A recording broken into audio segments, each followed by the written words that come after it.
A Light Down the Well by The Long Road Home, read by Frullama. Chapter 1. The Rain, Skin of Your Teeth. Into the guard's chamber, into the acrid stench of malice and moblin shit.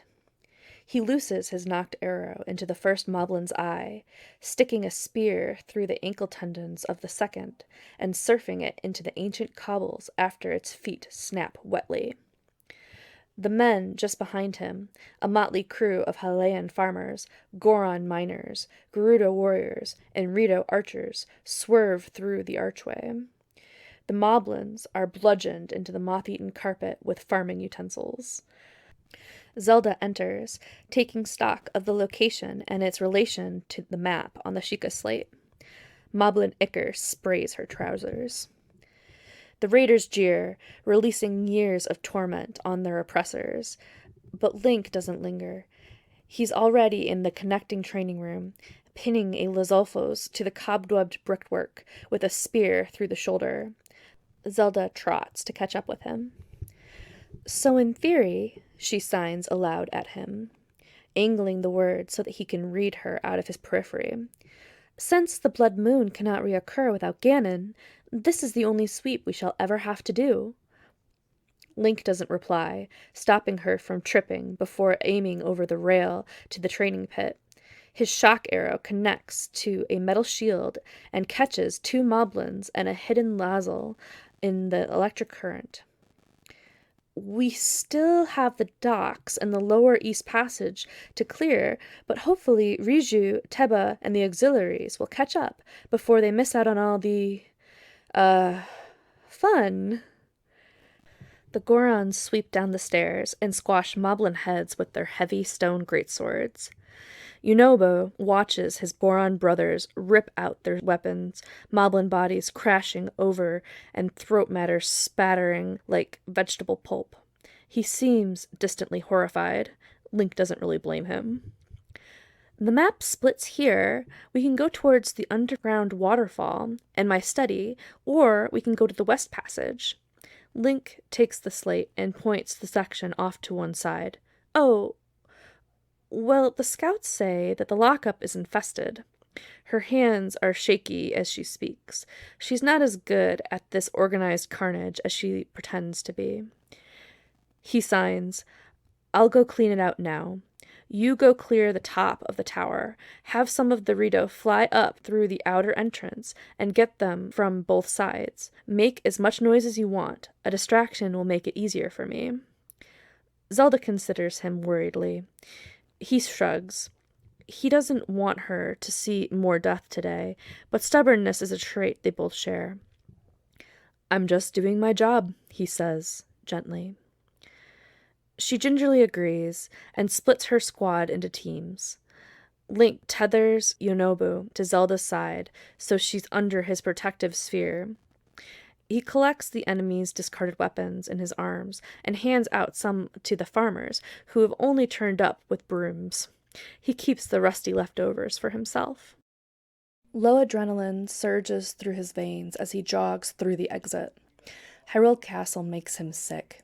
He hates being back in the den of malice.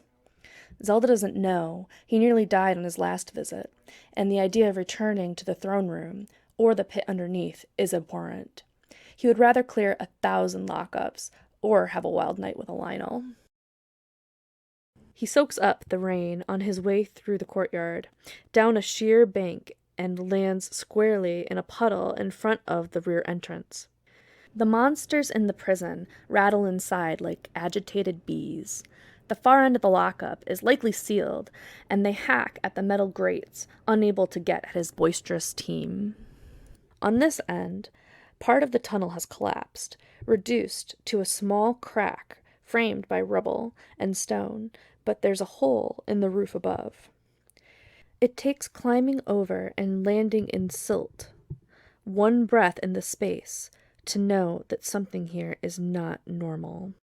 The stink in the rest of the castle was foul, but it didn't feel like your lungs were full of mucus. Link wants to vomit. His shoes are up to the calf in dead malice and viscera, piles of it in the molehills, emitting pungent fog that curls in the air like incense. The unseen lockup around the corner isn't pulsing with Lizzle footsteps anymore. His hand clamps around his nose and mouth in disgust. He's not usually bothered by filth, but this is. Calamity Ganon's tusks maul at him, and the long, winding scar etched in his chest aches. The tremors have stopped. He doesn't know how long he stands there before forcing himself through the sewage piles and gasps. Regrettably, his boots fill with stench. No washing that out. But it was already in his soul anyway. He peers around the corner and down the corridor. Nausea and cold shock ricochet around the pit of his stomach, and whatever handle he has on his breathing halts completely. The prison cells are lined with flesh and filth. Link stares at the dirt effigies clutching at the bars. There is a cluster of Lizolfos, but they've all been dismembered, half reduced to ash already. One of them drags its torso along the hallway toward Link.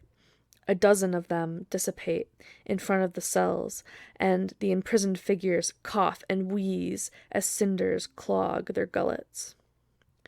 Link stares at the myriad forms in stupefied distress. Zora. The lockup is filled with fucking Zora. He's never seen a real living one before.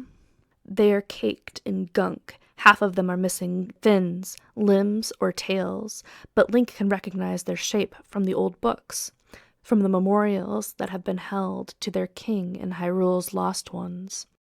They're barely moving, hundreds of them, filthy and fearful, huddled in dry packs amongst black, sooty hay, and their one tiny bucket of water per cage. He breathes through his nose and feels the brickwork with the edge of his knuckle. It's unfortunately, melodiously real. They're supposed to be extinct. He leans back into his hiding spot, wrestling his composure back into place. He can help them after he figures out what killed the Lizzles. The Zora are terrified and weaponless. It wasn't them. He can't take chances now there's collateral. The last monster evaporates into an ashy husk, but one of the Zora has seen him.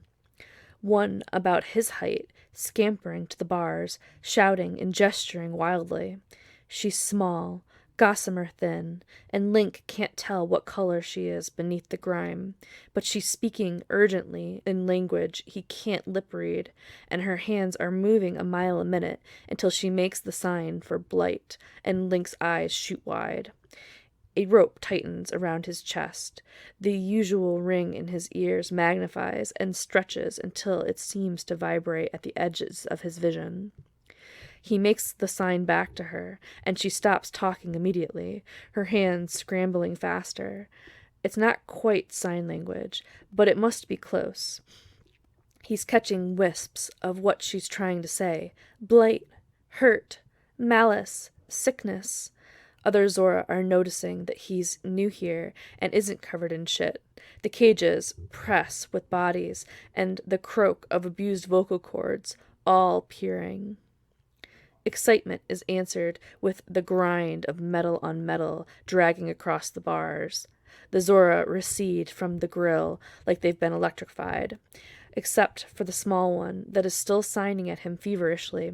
He grimaces and curls his fingers to his lips and whistles as loud as he can out of the hole in the roof, using the corridor as an amplifier. The Rito will hopefully have heard it up in the tower. There's a low banging on the bars as the ominous clang rumbles louder, closer, closer. It's coming down the corridor for him, master sword drawn, and rounding around the corner as the little Zora reaches and cries out, "No! Danger!" unheard. He throws his sword's energy blast down the hall before looking, and his target catches it across the shoulder. Its body warps, puce and festering. Fuck! It really is a blight. The hollow shrill grows between Link's jaw muscles. Juts of blue Sheikah blades stick out from its skin like shards of glass.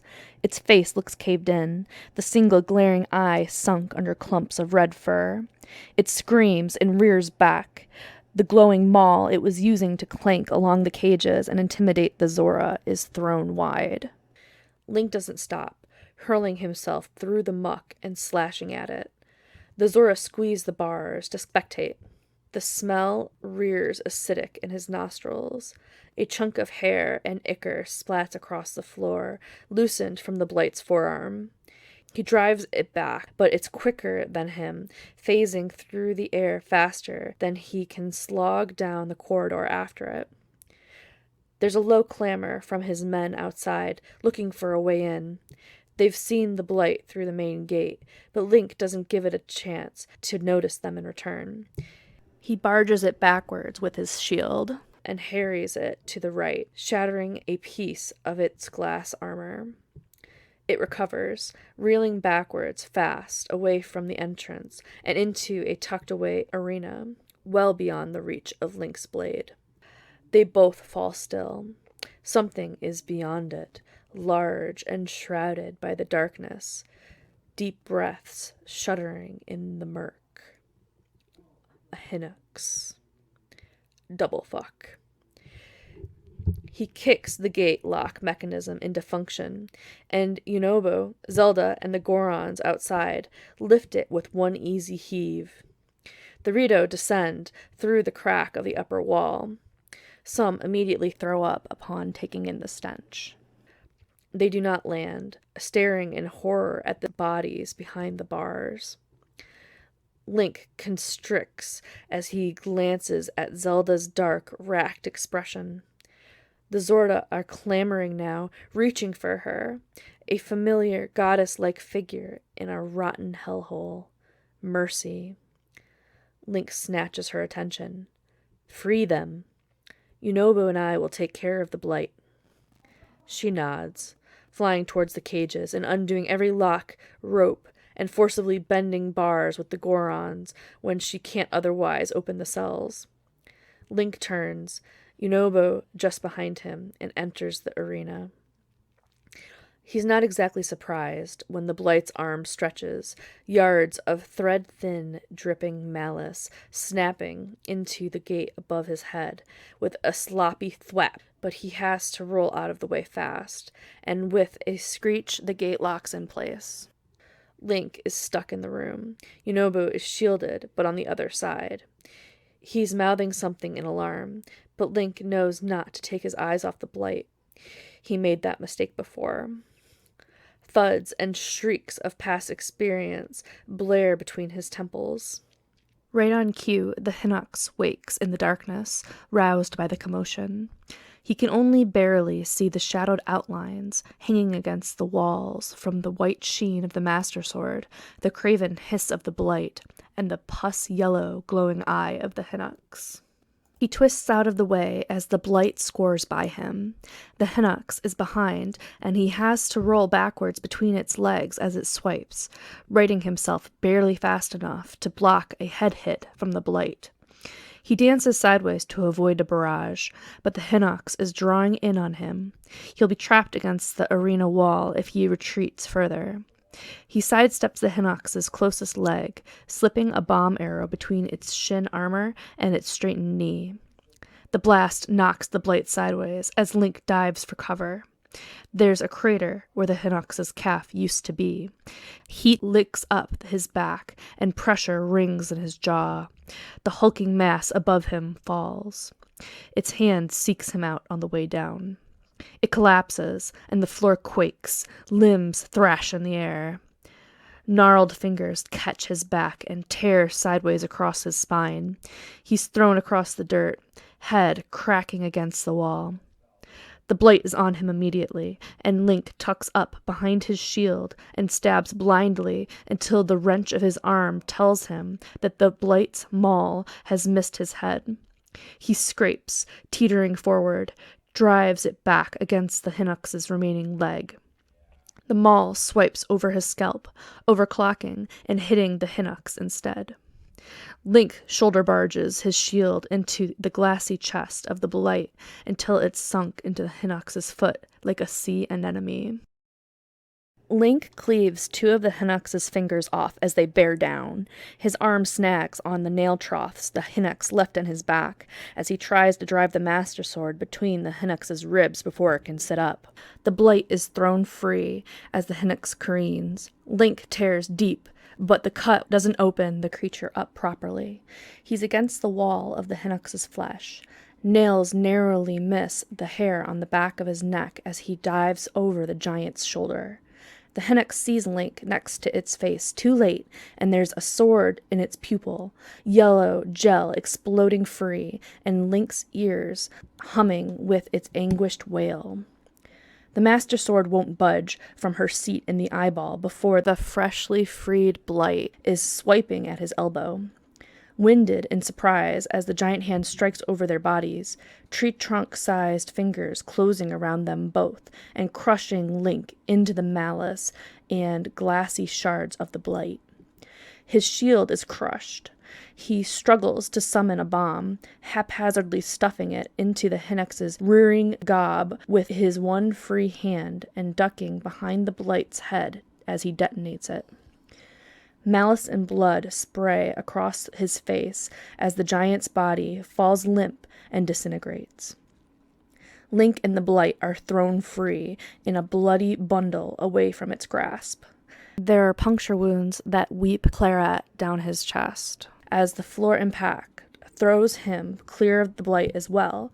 Gasping down noxious air, he struggles to his feet, pulling up his last rusty sword as the writhing mass of malice wobbles up, its body flatter now, like a kneaded dough. Every nerve screeches, and his wrist isn't right. He's deep in the dark middle of the room, with his back to the entrance gate, and he can scarcely hear the muffled ring of voices shouting for him, warning him of how close he is to that one deathly mistake. Link's arms shake. The maul bears down. The blight doesn't bother with defense anymore. He blocks and shudders, wanting to run, but unable to look away. Curiously, hanging in the dark beyond the blight's squirming shoulder are inflamed lights, smoldering in warning. Dangerous constellations that stalk closer and frame the crass and savage grind of teeth, pulsing like bloodlust. Link wants to scream, "Another enemy?" The souls at the entrance bars clamor at him to run. The new monster has claws. They come at them so fast, around the blight's flesh, ripping chunks from it, the maw crackling as the blight swings wildly at the red lights constricting behind it. Splats of puce ink ripped asunder and dashed across the floor. The red glow is so bright now that Link can't make out any details against the glare, but he retreats in panic. Its talons sink into the blight's chest cavity, stretching a hole in the ichor as the blight screams. It is being worn over vicious fingers like blood-soaked jewelry. Link watches in horror as he scrambles to dislodge his master sword from the nearly disintegrated Hinox's skull, scarfing down a potion that agonizingly knits his flesh back together, and preparing for the next round against the new threat. Incisors bear down on the blight, and the Sheikah glass shatters like sugar crystals. The angry, slithering mass falling abjectly still and roaring as its flesh drips away. Dust and ink leaking in globules between jaws. Stuttering orange and blue glow falling to angry crimson light. The blight lurches and dies. Link steadies himself, ringing with disbelief, wiping the blood away from his brow. His fingers find his sternum scar like an old friend. The lights slither, fluid, like the creature stalks him in the dark, the low drip of viscera falling from its mouth. He's never seen a blight like this, never mind one ripping apart another. It's growling, some guttural rumble that Link can feel in his knees. When it stands, it's formidable, perhaps 10 feet tall at Link's best guess. Another calamity, hidden all the way down here in the arena, and Link has to fight it alone. Again. He steals a brief look behind him at Zelda, shrouded in spears and the shouts pointed through the bars. He sees her mouth. "Link, come back!" They all seem to be begging him to retreat. There's movement in the corner as something or someone tries to scramble through or push up the gate. But Link's too high on blood rush and threat to take them all in. Instead, he feels the slithering and clanking through the thin soles of his boots. A tail? No. Chains. The thing is chained to the far side of the wall, and he's out beyond its reach. It's daring him to get closer, the spots flowing venomously through the air. Link can't make out any more details. The mass is shaped so strangely that he can't see separate limbs or whether to trust the chains to hold it. The arena walls seem to swarm and breathe with the density of the malice, but the dark shapes still hang there, and Link can't see much else other than the predatory skulk of the red blight. There is a single minuscule point of light high above. Now Link has the chance to look for it. He levels a bomb arrow upward. Zelda calls for him. The slab of earth and metal grate that collapses into the center of the room throws out eons-old dust and daylight. Rain follows down through the cleared roof. The grill probably used to cast light into the vaulted arena a century ago. Empty braziers line the walls as the powder settles, alongside loops of chain suspended on hooks 7 feet in the air. He can see the shadow of the thing in the back of the space, moving through the dust and squirming. He hears the low moan of the Zora behind him, crying and hammering with broken palms at the gate. They've seen it too. Hanging from the peripheral chains are bones clad in shackles, part-rotted corpses, and freshly dead bodies of Zora. Some were, too small to touch the ground from where they're hung. Filthy ivory dust is below the ichor, a heaped pile of humanoid carcasses beyond the blight's squirming bulk. Link feels immediate, repugnant fury building in his veins. Extorting an entire species. For what? The cowl of the Master Sword flares in his hand and vibrates in time to his anger. He hisses at the beast. It is even taller than Link imagined. 4 main limbs mounted with a myriad of squirming bristles that stretch and retract. Its head tapers into a long, writhing tail at the back, and its body oscillates like it's being eaten alive by puce maggots. Bile glops from its face and footprints as the patches of red light down its limbs flare. It's chained, each of the 4 limbs contained by thick iron, countersunk into the wall, and 1 thick manacle about its neck, a smaller one around its tail. God only knows why the blight might keep another blight locked up, but Link doesn't fucking care. A bone gets crushed beneath its shuffling foot as the pile of forlorn bodies hold one another. And Link decides that it dies, right here, right now. 1 blight corpse for all the suffering of an entire species. He marches forward, ignoring Zelda and the others pressed up against the arena entrance, violence thrumming in his ears, boots stomping on the grate and through the dust and rain. There's some kind of commotion behind them, but his blood is so full of frostbite, and the bodies strewn behind the creature are calling out for mercy. The creature charges, every tentacle of malice trained on Link's head, the chains clattering as it runs full tilt. Link is just reachable if it's on the end of its tethers. His face is split in a vicious sneer, and his sword thrums in his hand, spitting rabid. Teeth flash, and Link's rage falls apart. The tiny Zora woman is in front of him, grappling onto his sword arm, screaming words he can't hear. One swipe between him and the blight, one stride from being ripped apart. He throws her to the side and pulls his sword arm up. Not fast enough. The master sword falls dully away as he's barreled over. They're crawling, spotlighted in the middle of the room under the skylight. Link punches, kicks, legs connecting with the black mush and acid scorching holes in his clothes. Its shadow is raining pitch all over him. There's the little Zora again, her hands ripping at the malice on its head, sinking her whole forearms into the ichor and scooping away jelly chunks as its hands are occupied with Link. She's pleading with it. Link swears at her, taking his last rusted sword and slicing futilely upwards, the blades absorbed and ripped away by a florid tentacle. He kicks the pommel as it's taken, and some sickening crunch recoils back down his leg. He quakes with the bellow of the creature.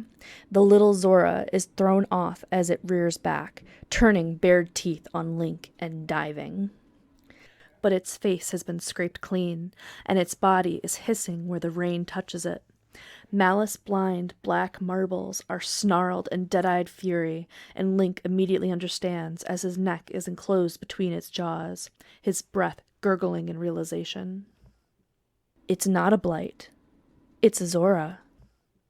Link reaches into the maelstrom of slick tentacles, thrashing against the pressure of the bite like a mouse resisting a snake. He punches as hard as he can, stuffing his hands into its eyes. It crushes his body against the floor to stop him kicking.